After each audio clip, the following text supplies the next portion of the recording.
გამოიყენოთ. აი უყურეთ. აი ეს არის საუკეთესო. ეს არის ნომერ პირველი დღეს ტაქსისთვის. ავტომობილი, რომელიც არ ფუშტება, ხო ესე ახლა? რომელზეც თქვენ მუშაობთ ამაზე, თქვენ ყიდით, თქვენ რა ვიცი, ყველაფერს თქვენ მუშაობთ. რიგები ყავს ამ მანქანებზე. და მანქანა ჯერ არ გაფუჭებულა. ახლა უყურეთ. აი ეს ავტომობილი მე ხო დავდივარ დღე და ღამე.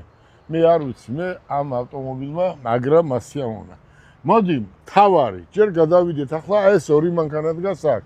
საუკეთესო, ძალიან ცოტა რაოდენობა დარჩენილი, ძალიან ცოტა, ალბათ 5 თუ 6 თუ 7 მანქანა და არ ყავს. ყავს დიდი რაოდენობით, თუ ვინმე სჭირდება ბანკებს, თუ რა ქვია, კაზინოს, თუ სასტუმროებს, შავი ფერი მყავს ნებისმიერი რაოდენობად. ახლა დათო, მოიწიე გიო. ეს არის ანი რომელ წლიანია? 26 წლიანი. 2026 წლის ავტომობილია ხონჩი EQM5 პლუსი, რომელიც უკვე რესტაილინგის ფარზე ამის ახალი მოდელია. კი, ამ ხონჩის ახალი მოდელია ეს ავტომობილი, რომელზეც უკვე სიჩქარის გადასართველი გვაქვს ხელზე. და იგივეა, სიდიდე ყველაფერი, ხო? იგივეა, ზომა საჭეზე გვაქვს. ხელზე გადასართავი სიჩქარეების, იგივე ზომა, იგივე საბარგული ზომა. უბრალოდ არის ახალ ცხვირზე ავტომობილი უკვე. რესტაილინგის ცხვირზე. მოყვება თავის დამტენი. იტენება ავტომობილი 8 საათში და სულ რაღაც 500 კილომეტრის გავლა გჭირდებათ 10 ლარში. 10 ლარში გადიხართ 500 კილომეტრს.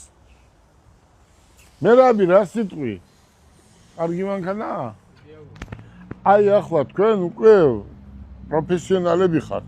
აი მაგალითად შე რო გინდოდეს ტაქსისთვის იმ მოდელს აერჩევ თუ ამას ვიზუალურად რესტაილინგი ზოგადად იმისთვის კეთდება რომ ახალი მოდელია ეს ხო უფრო გაუმჯობესო ახლა თქვენ ახსენით ტაქსებისთვის რატომ არის აი ამ ავტომობილების მერე მეორე ადგილზე ეს ავტომობილები ახსენით როგორც ჰიბრიდი ისე ელექტრო და მოდი ახსენით დაეხმარეთ. ეს ავტომობილი იმიტომ ჩამოვიყვანეთ მათემოტორში, რადგან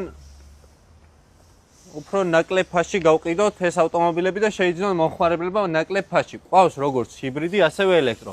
ელექტრო გადის 500 კილომეტრს, საკმაოდ კომფორტული და ძალიან კარგი ავტომობილია და ყავს ჰიბრიდი, რომელიც იტენება 50 კილომეტრს და ბენზინს წვავს 4 ლიტრას. ჯამში ბენზინიანად და ელექტროიანად გადის 1000 კილომეტრს. არის კომფორტული 360 კამერები. ეს ელექტროა, ხო?